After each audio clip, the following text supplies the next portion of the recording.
Hello बच्चों, आप सब कैसे हैं? अच्छे हैं? Very good. बच्चों, आज हम लोगों का force and laws of motion chapter का सेकंड पीरियड है। आज हम लोग इसमें दो टॉपिक कवर करेंगे, तो मोमेंटम, दूसरा सेकंड लॉ ऑफ मोशन। जब हम फर्स्ट मोमेंटम समझ लेंगे तो ही सेकंड लॉ ऑफ मोशन समझ में आएगा। तो बात कर रहे हैं हम लोग momentum.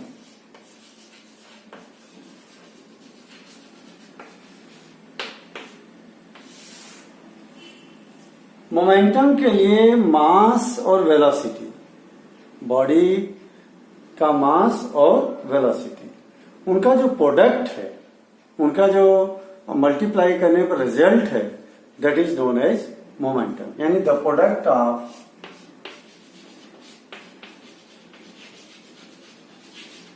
Of mass and velocity is called momentum.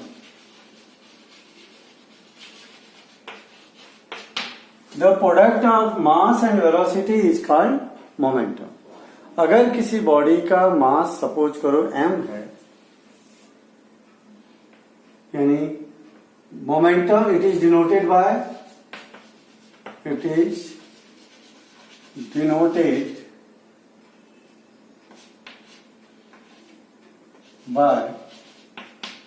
Symbol P पे एरो साइन। यानी एरो साइन ये बता रहा है मूविंग।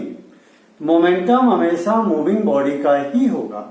अगर बॉडी रुकी हुई है, it has no momentum, it has zero momentum. जैसे देखो, मोमेंटम इज इक्वल टू होने का product of mass and velocity. Mass and velocity, mass अगर m है, वेलोसिटी v है, momentum is equal to M we या m इंटू वी। ये हो गया मोमेंटम का फार्मूला। ठीक है बच्चों, अगर मोमेंटम दो फैक्टर पे डिपेंड कर रहा, मास पे और वेलोसिटी पे। More mass more momentum, less mass less momentum, और वेलोसिटी मोर मोमेंटम अगर मास को कांस्टेंट रखोगे, और लेस वेलोसिटी लेस मोमेंटम। इसको अगर हम ग्राफिकल से समझें और इसकी यूनिट देख लेते हैं। यूनिट ऑफ मोमेंटम, मास की यूनिट केजी, वेलोसिटी की यूनिट मीटर पर सेकंड। अगर हम लोग मास की यूनिट केजी लेते हैं, वेलोसिटी की यूनिट मीटर पर सेकंड लेते हैं, तो मोमेंटम की यूनिट हो जाती है KG metre per second. KG metre per second. It is vector quantity. कैसी क्वांटिटी है? Vector quantity. It is vector quantity, क्योंकि इसमें वेलोसिटी है। वेलोसिटी ऑलरेडी वेक्टर क्वांटिटी है। तो देखिए, एक तो मोमेंटम की डिफाइन होगी नंबर 1, मोमेंटम का ये फार्मूला हो गया नंबर 2, ये किससे डिनोट करेंगे ये हो गया, मोमेंटम का फार्मूला हो गया, और मोमेंटम की एसआई यूनिट हो गई, और मोमेंटम किस तरह की क्वांटिटी है। 5 चीजें पढ़ लिया मैंने। मोमेंटम की डिफाइन क्या पढ़ी? The product of mass and velocity is called momentum. It is denoted by P पे एरो साइन, और फार्मूला निकल गया P is equal to M we.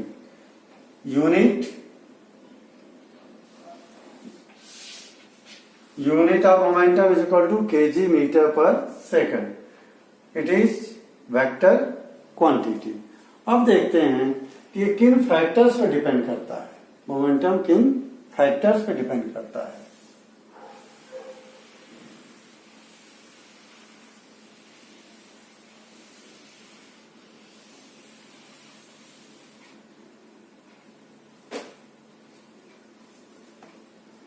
बच्चों, मोमेंटम दो फैक्टर पे डिपेंड करेगा, मास और velocity.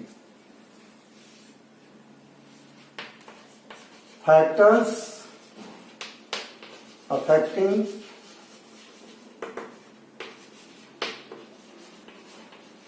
Momentum, number 1 mass, number 2 velocity. अगर देखिए ग्राफ बनाते हैं हम लोग, 7 graph between momentum and velocity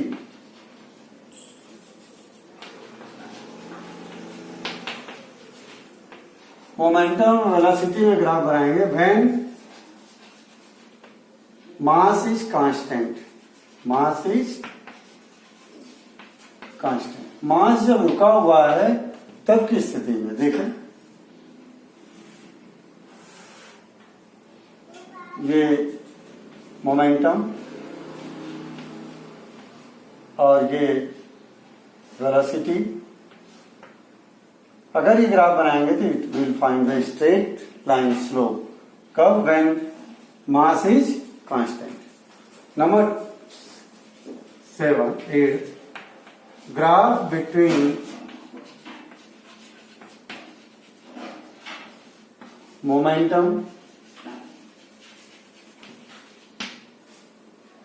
and mass when velocity is constant।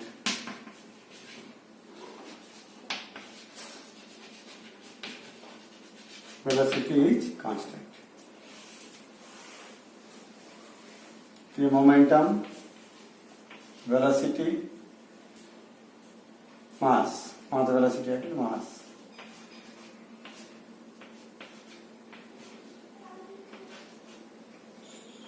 Again we find the straight line slope. ध्यान दो बच्चों, यानी वेलोसिटी बढ़ेगी तो मोमेंटम भी बढ़ेगा, वेलोसिटी घटेगी तो मोमेंटम भी घटेगा, उसी रेट से यूनिफॉर्मली।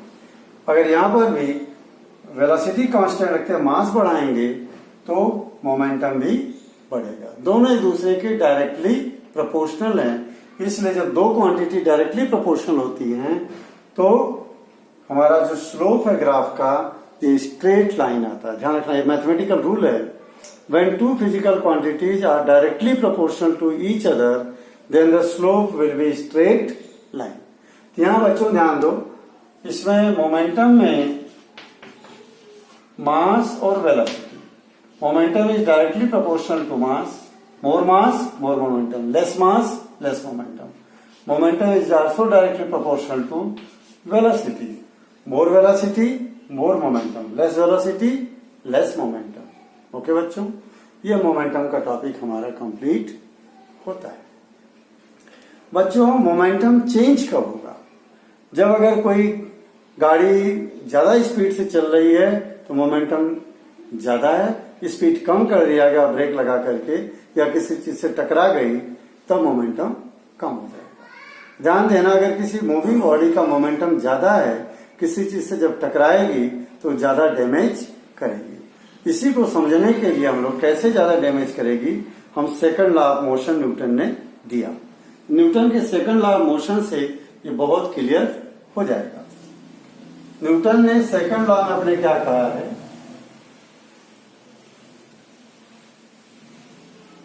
अब हम पढ़ते हैं सेकंड लॉ ऑफ मोशन। इसी मोमेंटम के ऊपर ही बेस्ड है second law of momentum motion.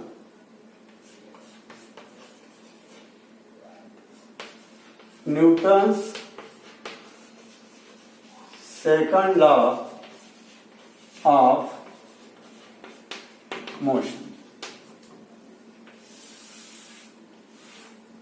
इन्होंने क्या कहा, जरा इस डायरेक्ट में लिखता हूं। न्यूटन ने कहा कि force applied on a body is directly proportional to the rate of change in momentum. या यूं कहें कि change in momentum in unit time is directly proportional to the force applied on it. देखिए, according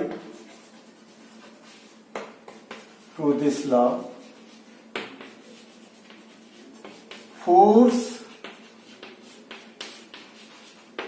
applied on a body is directly proportional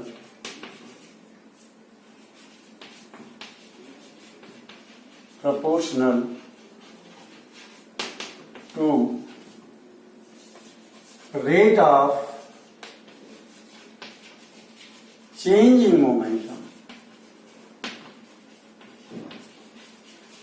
rate of change in momentum का मतलब हो गया per unit time में कितना change हो रहा momentum, यानी एक सेकंड में कितना चेंज हुआ मोमेंटम में, उसके डायरेक्टली प्रोपोर्शनल होगा फोर्स। ठीक, अगर change in momentum, rate of change in momentum ज्यादा आ रहा है, इसका मतलब लगाया गया फोर्स ज्यादा होगा। अगर rate of change in momentum कम आ रहा है, इसका मतलब उसके द्वारा लगाया गया फोर्स कम होगा। यानी अगर हम लोग देखें इसको, या तो इसको ऐसे लिख सकते हैं, change in momentum in per unit time, ये वही हो गया rate of change in momentum. Per unit time में चेंज होता कहलाता है क्या, rate of change in momentum is directly proportional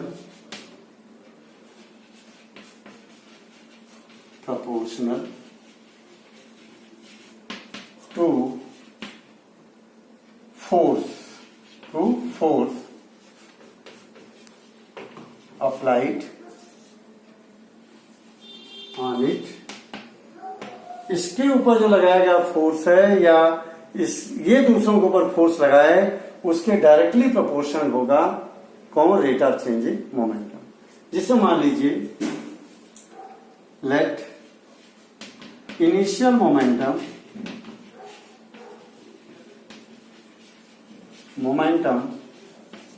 P1 is equal to mu, u for initial velocity, mass तो फिक्स है, u for initial velocity, और final momentum P2 is equal to mv, तो rate of change in momentum कितना हो जाएगा, मैं पूरा ऊपर से लेता हूं बच्चों, तो आपको सही रहेगा समझने में, ये हमको जरूरत पड़ेगी। ये चीज शुरू से लेता हूं मैं, इसको डिफाइन हटा देता हूं। डिफाइन तो समझ आ गई, फोर्स जो लगाया गया है किसके डायरेक्टली प्रोपोर्शनल होगा, rate of change in momentum के। ये चीजें मैं फिर से लेता हूं।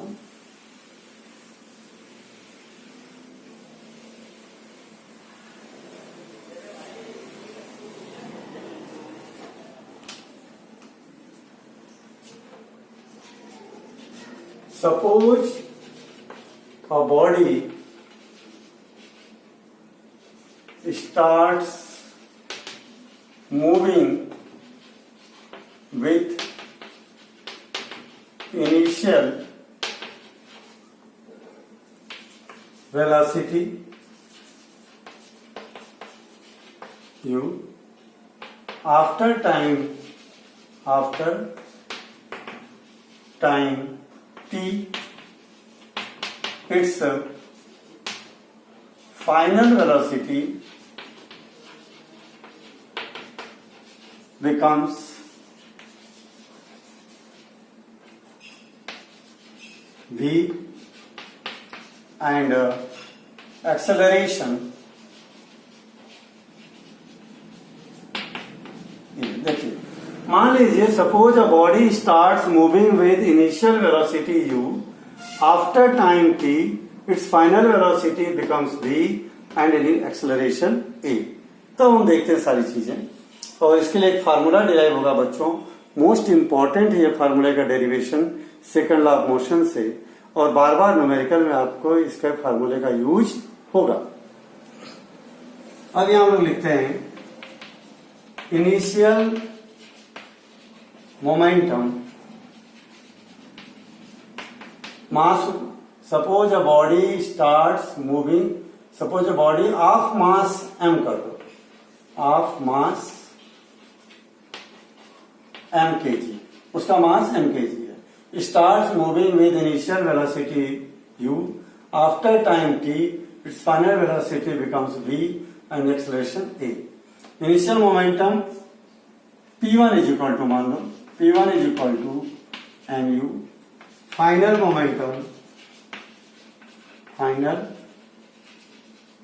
Momentum p2 is equal to mv, change in momentum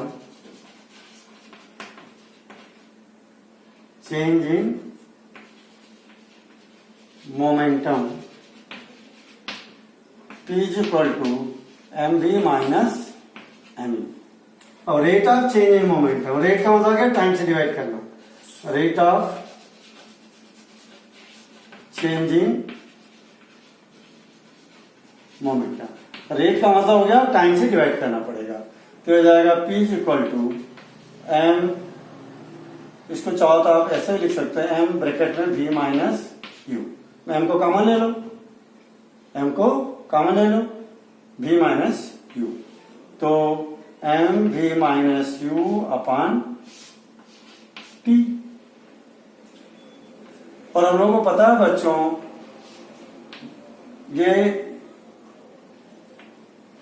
ये rate of change in momentum आ गया, सॉरी पी, ये रेट ऑफ टाइम से डिवाइड कर दिया तो rate of change in momentum हो गया।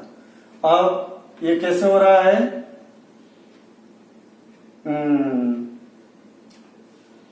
v minus u upon T is equal to ए। ठीक, अब ये किसके अकॉर्डिंग टू सेकंड लॉ, ये क्या हो गया, अकॉर्डिंग टू, यहां पूरा यही लिख दो, अकॉर्डिंग टू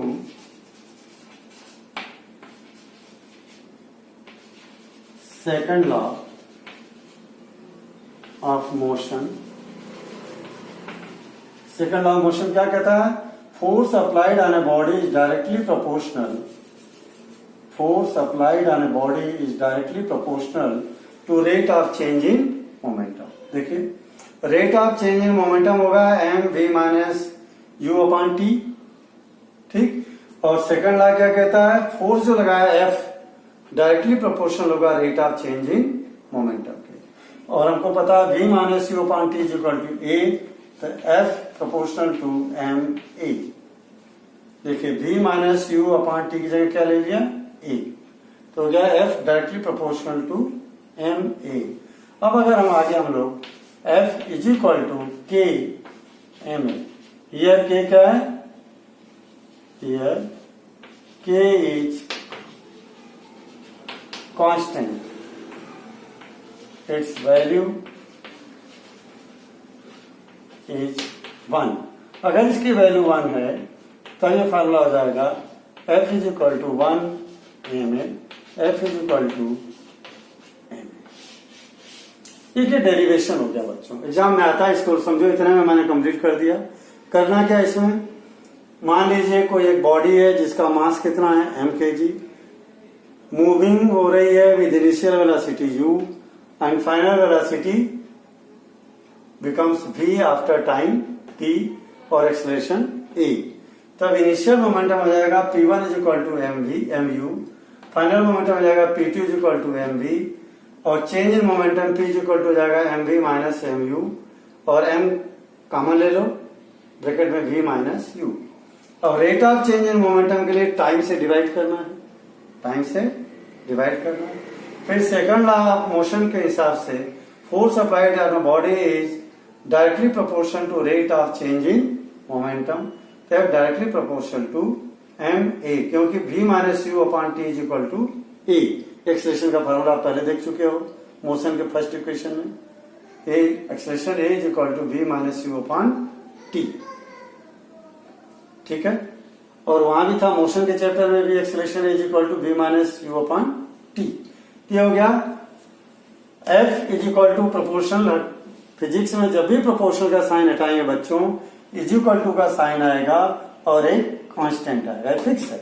जब भी हम प्रोपोर्शनल का साइन हटाएंगे तो एक इज इक्वल टू का साइन आएगा और एक कांस्टेंट आएगा। Here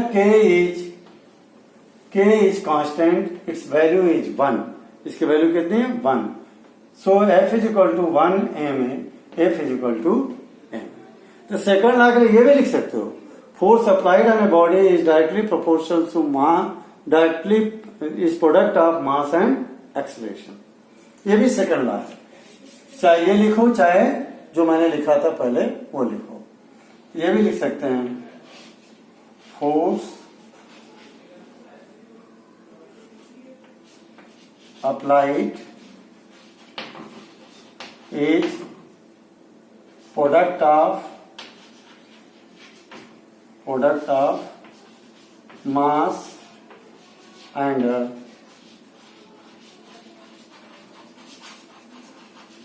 acceleration।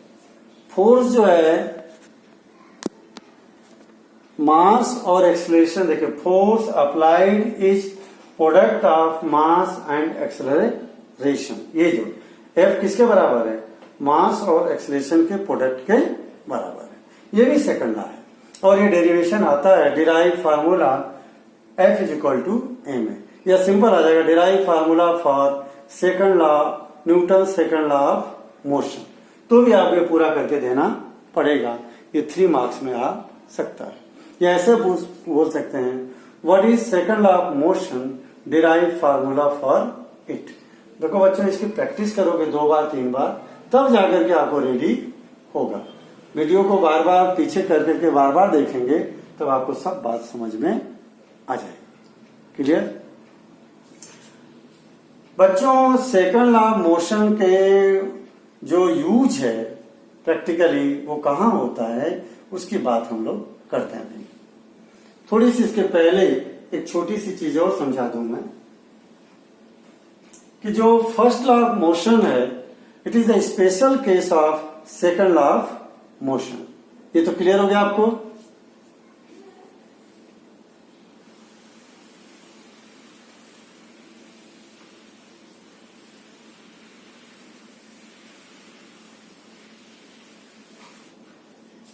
ये एक बार आता है, क्वेश्चन आया हुआ है एक बार, prove that first law of motion is the special case of second law of motion.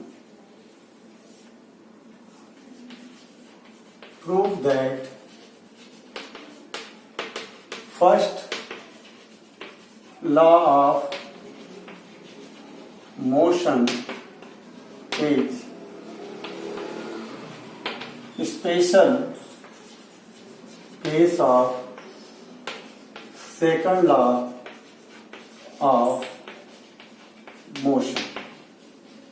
ये आपको जो है प्रूफ करना है। केस बताऊंगा। फर्स्ट लॉ ये कहता है कि अगर कोई बॉडी यूनिफॉर्म रेट से चल रही है, यूनिफॉर्म वेलोसिटी से चल रही है, तो वो चलती ही रहेगी। कब तक? जब तक कोई बाहरी फोर्स न लगाया जाए, यानी वो जीरो फोर्स पे काम कर रही है। यानी पहली बात हो गई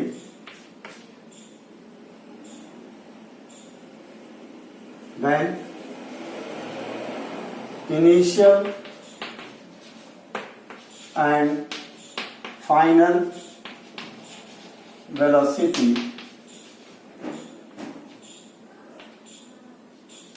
is equal, यानी body moving with uniform velocity, then v is equal to u, v is equal to u। तब क्या होगा? देखिए, force F is equal to m v minus you upon T. जब ये दोनों इक्वल हैं तो ये इसमें से इस वैल्यू को घटाओगे तो जीरो आ जाएगा। मान लो ये भी 10, ये भी 10, 10 माइनस 10 जीरो, तो हो जाएगा m into zero upon T is equal to zero. इसका मतलब अगर इनिशियल वेलोसिटी और फाइनल वेलोसिटी इक्वल है, कोई बॉडी यूनिफॉर्म वेलोसिटी से चल रही है, तो उस पर लगने वाला फोर्स क्या हो जाएगा? जीरो। उस पर कोई फोर्स लग नहीं रहा, यानी वो यूनिफॉर्म रेट से चलती रहेगी। अगर उसको रोकना है तो ही आपको एक्सटर्नल फोर्स लगाना पड़ेगा। यही फर्स्ट लॉ कह रहा है। When a body is moving it will, when a body is motion it will remain continuously in motion unless and until external force is applied. अब सेकंड केस क्या कह रहा था न्यूटन का? वो v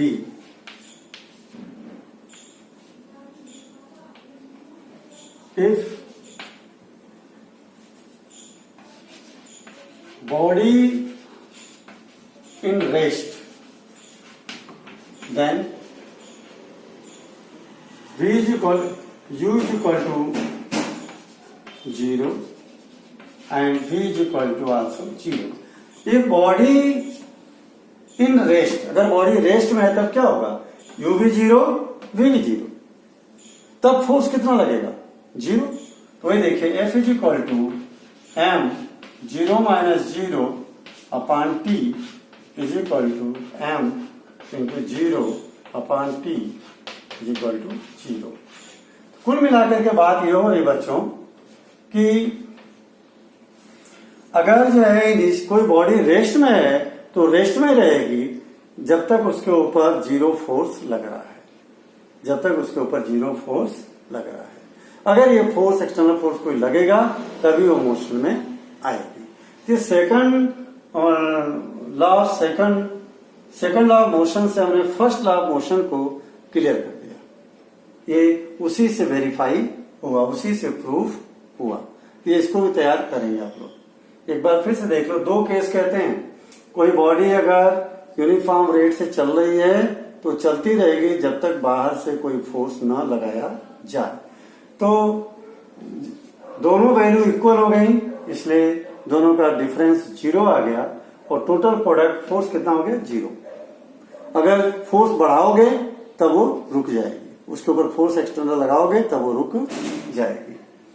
सेम वही, अगर बॉडी रेस्ट में है तो रेस्ट में ही रहेगी, यानी u और v 0 है, तब भी जो फोर्स होगा 0 होगा. ओके बच्चों, अब हम बात करते हैं, कुछ केसेस देखते हैं, आपके जीवन में घटने वाली घटनाओं को देखते हैं कि उस सेकंड लॉ ऑफ मोशन से कैसे रिलेटेड हैं.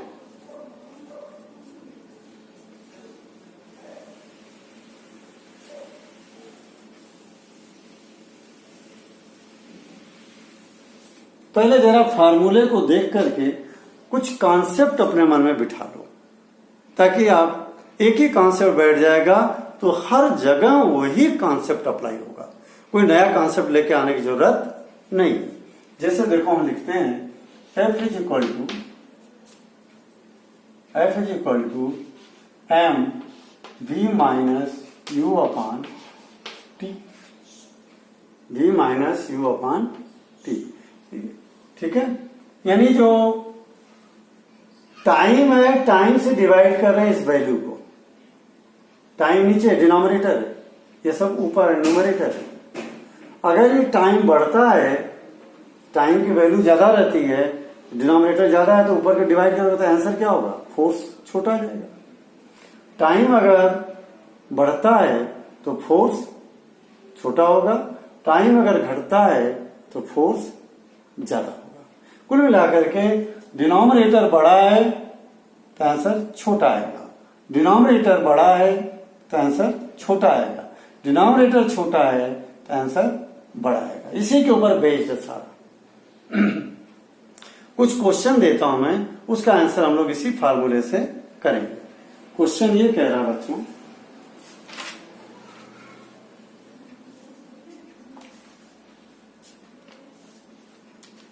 why a cricket player lowers his hand while catching ball? Why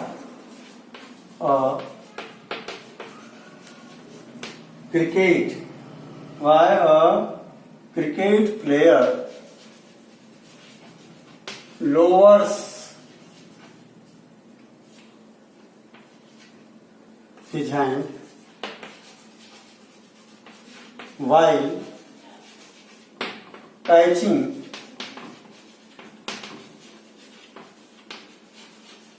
ball. जैसे आपको देखना, प्लेयर को देखना, जब क्रिकेट की बॉल आती है तो हाथ वहीं रोके नहीं रहता, हाथ को यूं लाता नीचे. क्यों भाई, वो हाथ को नीचे क्यों लाता, वहीं क्यों नहीं रोके रहता? देखिए, बॉल के अंदर प्रेशर है, बॉल का एक मोमेंटम है, जैसे आप रोकोगे तो चेंज इन मोमेंटम होगा. अब उस बॉल को अगर आप धीरे धीरे रोकते हो तो रोकने के लिए उसकी time rate of change in momentum को जो है घटाते हो. टाइम बढ़ा रहा है, देखो टाइम बढ़ रहा है, धीरे धीरे लाओगे तो टाइम क्या होगा, इंक्रीज हो रहा है। टाइम इंक्रीज हो रहा है तो ये जो आंसर ऊपर का वो छोटा आएगा, यानी फोर्स छोटा होगा। तो बॉल आपके ऊपर कम फोर्स लगाएगी, चोट नहीं लगेगी। लेकिन अगर आपने वहीं रखे रखा, बॉल आएगी, उसका rate of change of momentum, time कम लगा तो rate of change in momentum बहुत ज्यादा होगा, यानी फोर्स लगने वाला भी ज्यादा होगा, तो आपको इंजुरी हो सकती है। इंजुरी से बचने के लिए क्रिकेट प्लेयर धीरे धीरे हाथ को नीचे लेता। देखो उनको ये लॉ पता नहीं है, लेकिन वो लोग प्रैक्टिकल करते करते यूज कर रहे हैं इसी लॉ को, और इसी लॉ को न्यूटन ने जो है क्लियर किया है। इसका आंसर क्या लिखेंगे अपन, देखो क्यों वो लोअर डाउन कर रहा है, to increase the time so that rate of change in momentum becomes less and force applied by the body becomes less. ये टी को बढ़ा रहा हूं, answer by this he increases time to stop या to catch ball,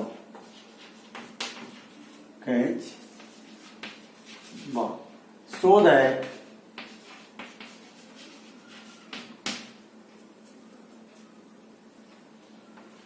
force applied by ball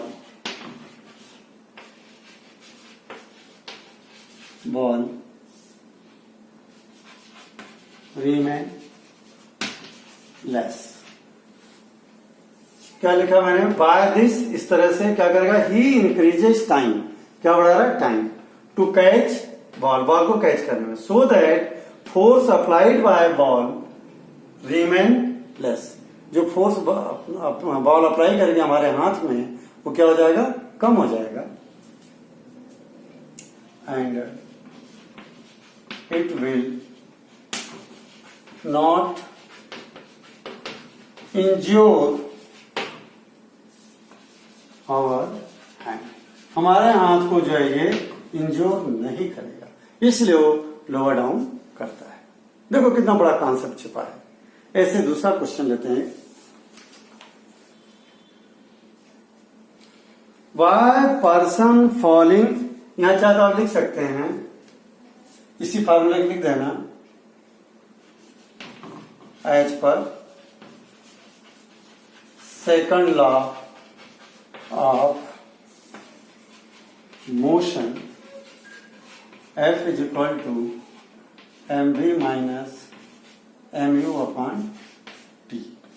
ये लिखना जरूर हमारे आंसर में, ये किसके अकॉर्डिंग है, न्यूटन के सेकंड लॉ ऑफ मोशन से। ठीक है, क्लियर है।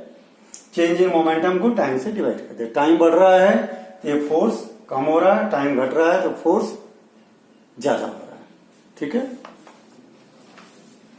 अब दूसरा केस देखते हैं।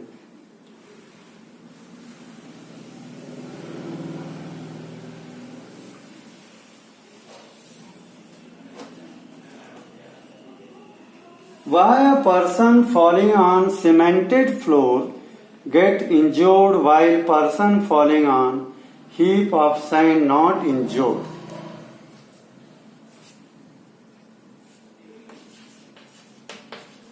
Why a person falling on cemented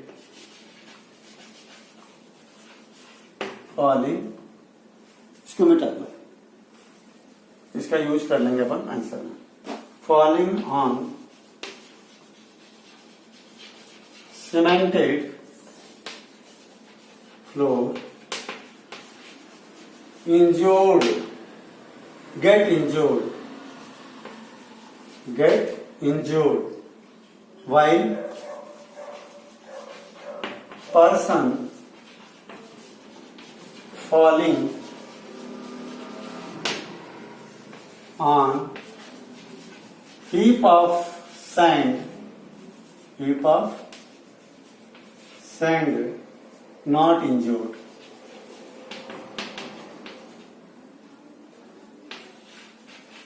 अगर रेती का ढेर है उस पे अगर वो जंप करता है उस पे गिरता है तो इंजोर नहीं होता है, सीमेंटेड फ्लोर पे अगर गिरता है तो इंजोर होता है। इसको भी उसी तरीके से प्रूव करें आंसर। अकॉर्डिंग टू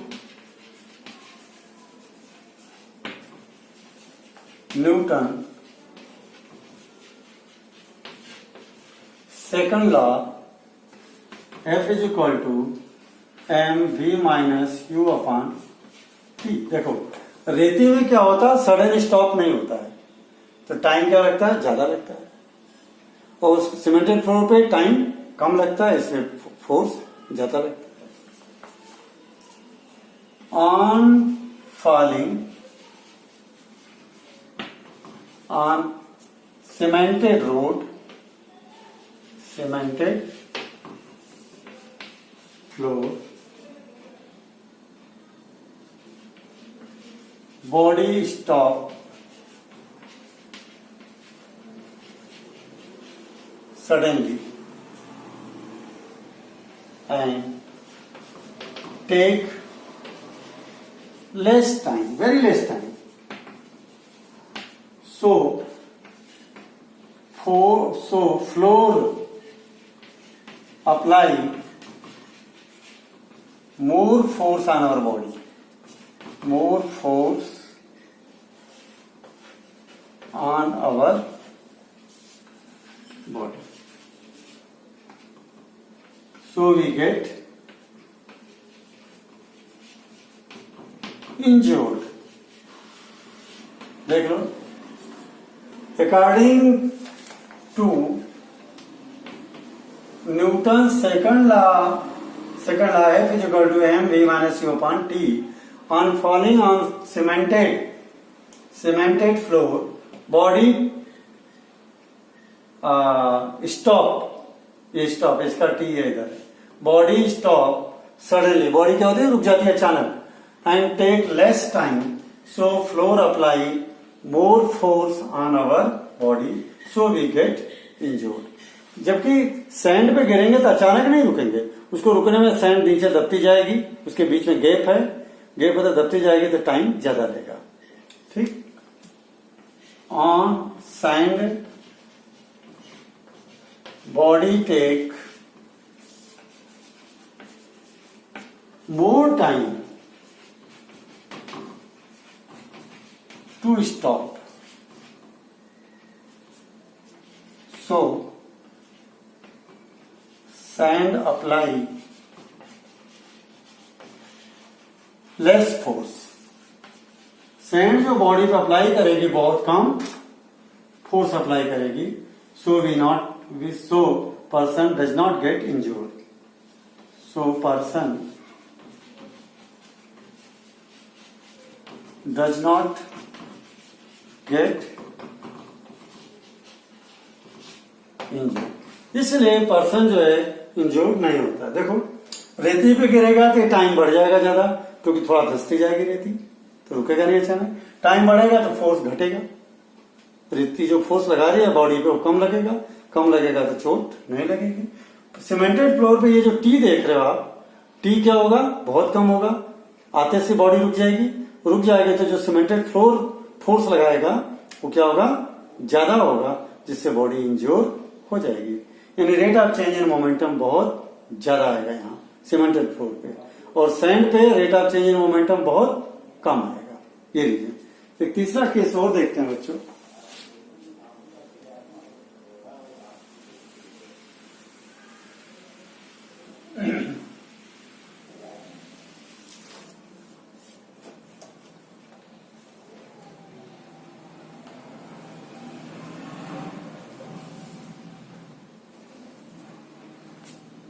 देखो third, a karate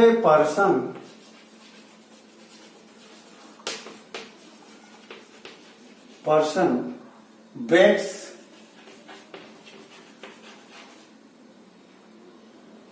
the pile of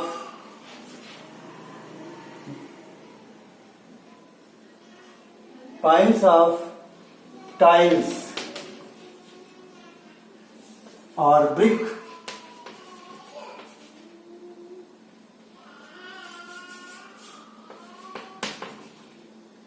bricks with a single blow. How? देखो क्वेश्चन क्या कह रहा है।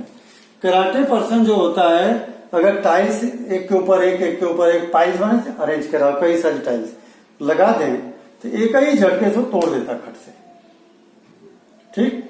या ईंट हो तो एक ही ब्लो का मतलब एक ही बार में झटके से तोड़ देता है। लेकिन आप कराटे पर्सन को देखना, जब वो हाथ लाता तो यूं थोड़ी लाता, धीरे धीरे नहीं, टाइम नहीं बढ़ाता है। देखिए सेकंड लॉ क्या कह रहा है, आंसर में मैं लिख के बताता हूं। According to second law of motion, F is equal to mv minus u upon t। इसमें देखो कराटे जो हाथ लाता है अपना बहुत तेजी से लाता है, टाइम बहुत कम लेता है। टाइम बहुत कम लेगा तो उसका हाथ जो है टाइल्स पे फोर्स ज्यादा लगाएगा। ये वैल्यू बढ़ी, कम हुई तो ये वैल्यू बढ़ गई, डिनोमिनेटर कम हुआ तो ऊपर का आंसर ज्यादा रहेगा, ठीक। इसीलिए वो तोड़ पाता है। क्लियर है? इसलिए rate of change in momentum ज्यादा होता है। According to second law of motion, karate person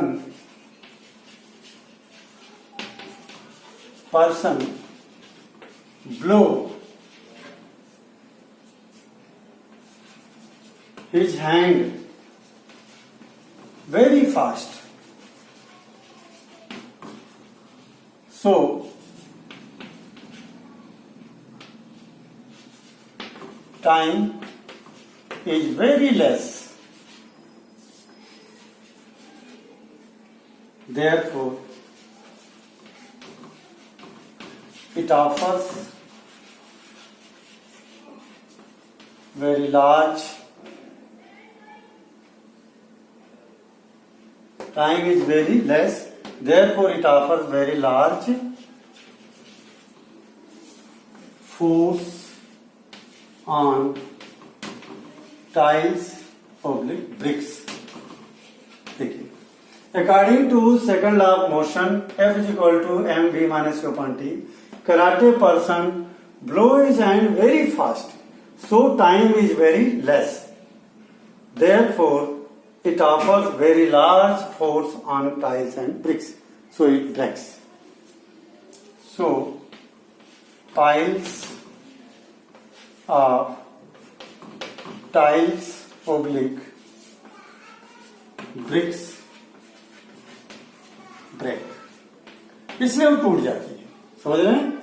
उसके जो टाइम कम लेता, अगर वो धीरे धीरे हाथ को लाएगा तो कभी भी नहीं तोड़ पाएगा। आपके हाथ भजी नहीं तो मारता खट क्यों, एक सेकंड पर भी नहीं लेता टाइम। जैसे हाथ का जो फोर्स है टाइल्स पर लगता बहुत ज्यादा होता है, ठीक है। यही second law of motion apply होता है। सेम ऐसे ही जब मान लो कोई बॉक्सर है, उसका अपोनेंट उसके मुंह पे ऐसे फाइट देता है तो मुंह को पीछे ले जाता है, ताकि उसका जो पंच है मुंह पे लगने में टाइम ले। जब ज्यादा टाइम लगेगा तो उसके द्वारा जो अप्लाइड फोर्स है वो कम होगा। ये भी क्वेश्चन लिख लो बच्चों। सब जगह जहां भी इस तरह का क्वेश्चन होगा, सब जगह यही रूल लागू होगा।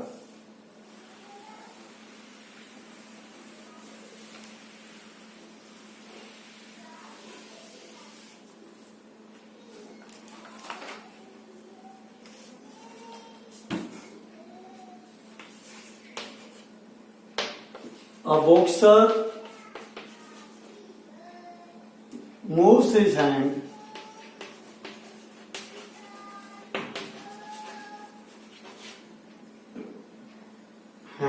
moves his head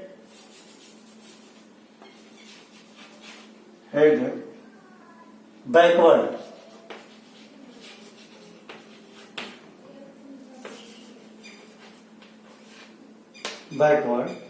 when his opponent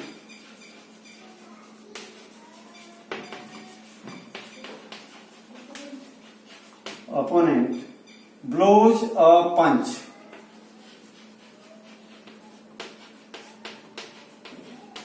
जब वो एक पंच जो है मारने जाता है तब वो अपने हेड को पीछे लेता है, क्यों, वाई। यहां पर भी वही क्वेश्चन बच्चों, वही सेम चीज। Answer according to second law of motion, F is equal to m v minus mu upon t। देखिए हम सिर को पीछे लेने का मतलब पंच का टाइम वो बढ़ा रहा है, पंच का टाइम बढ़ रहा है तो जो आंसर फोर्स है पंच का वो कम हो जाएगा, नीचे की वैल्यू बढ़ेगी, ऊपर का आंसर कम होगा। बॉक्सर